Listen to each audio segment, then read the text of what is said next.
Welcome to the Salmon Runs YouTube. Enjoy the video.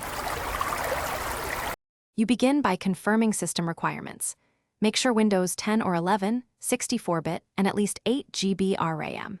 Next, restart and enable virtualization in the BIOS, Intel VTX or AMD so the emulator runs. Once done, download the Android emulator or the Windows subsystem for Android installer. Choose the official source for security.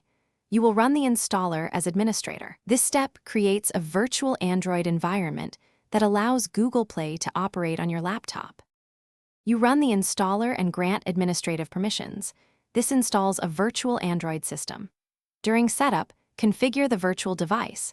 Allocate CPU cores, 8 GB RAM, and enough storage for apps.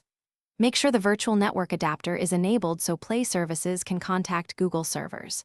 Once the environment boots, walk through Android basic setup, but skip signing into Google Play until you verify Play services are active. This prevents early sync errors and ensures the system is stable before account integration. Now you install Google Play services and the Play Store APKs if they aren't already present. Then open Play and sign into your Google account. Allow necessary permissions and syncing. After signing in, update Play services via the store and reboot the virtual device to finalize integration.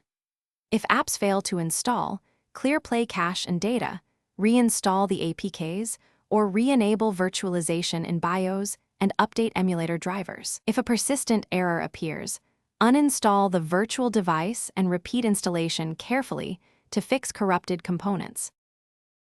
Thanks for watching. Consider subscribing if we helped you.